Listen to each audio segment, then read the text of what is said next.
Coming up in the National Report, an early morning fire cuts down a local business. Coming up in the Bahamas tonight, a cabinet minister is encouraging Bahamians not to be distracted by the noise in the market over constitutional reform. We've got the details, so stay tuned. Coming up in the Bahamas tonight, a Haitian jailbreak ushers in concern from the Department of Immigration. And in sports news, inner-city basketball programs bring hope to the community. The Bahamas tonight, the National Report starts now, live. Now in HD.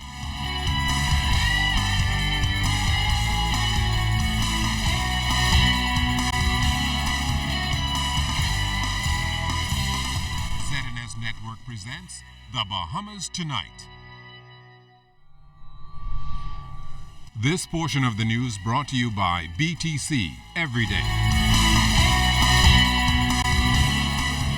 Breaking news off the top tonight, a scary landing for passengers on a flight from Venezuela late this afternoon. The private jet carrying 5 people, 2 pilots and 3 passengers skidded off the runway just after 5 o'clock this afternoon when the pilots reportedly experienced some problems with the plane's hydraulics. Well, Chief Operations Officer in charge of Air Traffic Services, Keith Major, told ZNS News that the plane, a Westwind 24 model, landed safely and remained on runway 32 as investigators ensured the runway was clear of any debris before it was reopened. Fortunately, again, there were no injuries. An investigation is underway. In other news tonight, although there was an initial agreement by both the government and opposition on the proposed changes to the Constitution, some members of Parliament are now going against the fray on the possible impact of the changes. Janae Noel Ferguson tells us tonight that 2 government officials are also expressing their concerns on the matter. While a number of members of Parliament have stated that they will not and could not support the proposed changes to the Constitution, Tourism Minister Obi Wilshcombe and Foreign Affairs Minister Fred Mitchell are unsure of the disconnect after initial bipartisan support. The political world in which I've come from, when the team decides that it takes a position, that's the position of the team. I'm a part of the team. The Progressive Liberal Party agreed with the opposition on a package of 4 bills. I support the leadership of the PLP, and therefore I am voting for the bills. The compendium of bills being debated in the House of Assembly seek to grant full equality for women and citizenship. But Bill 2, which seeks to enable a Bahamian woman who marries a foreign man access to Bahamian citizenship, and Bill 4, which is intended to end discrimination based on sex, whether someone is male or female, has now become a contentious issue on both sides of the political divide. Some opine that Bill 2 could open the floodgates for marriages of convenience, and Bill 4 could open the door for same-sex marriage. But Fox Hill MP Fred Mitchell said those who are against the changes are hiding behind a deeper issue. Those who hate gay people should just be brave and say, I hate gay people. Those who hate women and have misogyny in their minds, they should just be brave and say that. But don't create a smokescreen with this foolishness, this inanity that people are running on with that has nothing to do with what this is about. The number of women who registered to vote in 2012 exceeded men by 10% in the last general election. We cannot, in the modern era, say that women should not be equal to men in our Constitution.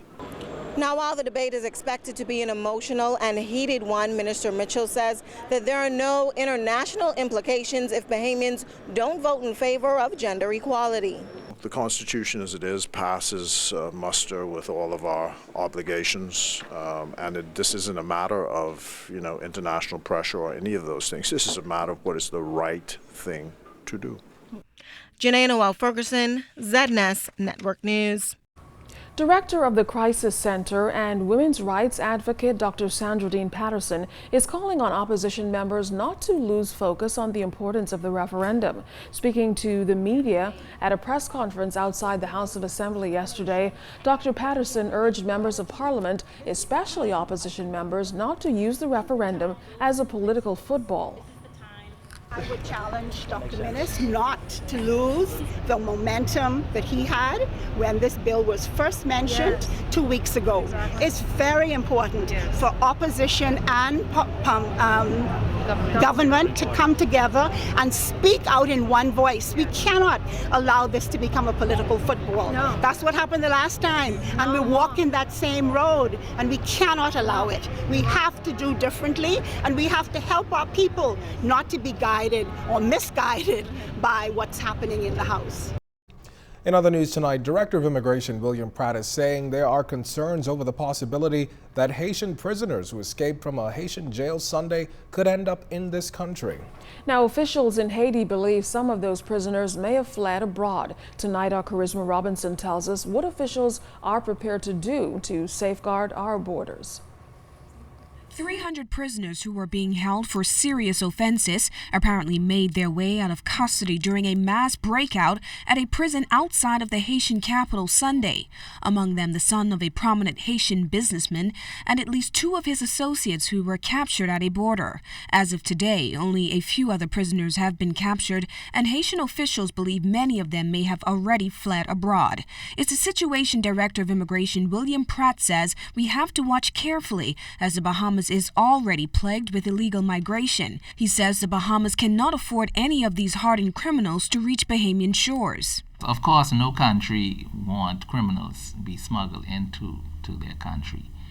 But from our makeup of many islands, let's say that countries of many islands and lots of open seas, it is very, very difficult for even the Royal Bahamas Defense Force to really patrol every area, every rock, every key. So we just have to remain vigilant with air and sea and try as much as possible to avoid illegal boat entry, because now, to better negate the possibility of these persons being smuggled in by boat, Pratt says his department will look at getting a full list of names of those escapees from Haiti. He says he's confident that immigration officers at the ports and the Royal Bahamas Defense Force will be more vigilant on the high seas. With this new fingerprinting coming on stream, this APHIS system, Advanced Passenger Manifest, we would at least be in a better position to even link with Interpol and all of those other Caribbean police system. So at our border, we'll be able to be even more vigilant. Meantime, Pratt says 101 Haitians apprehended near Inagua this week by the United States Coast Guard headed back to Haiti today. And so today they're being flown out. It's a total of 101 persons, 80 males and 21 females. And as officials are concerned, so are Bahamians, who have long expressed great disdain for the issue of illegal Haitian migrants flocking to the Bahamas. And what's even more frustrating now is that hardened criminals could possibly end up walking the streets in any of our islands. Charisma Robinson, ZNS Network News. Dozens of workers are left unsure about their future after a business is completely destroyed by fire. We've got the details, so stay tuned. This segment of the news is brought to you by Shell Quality Fuels.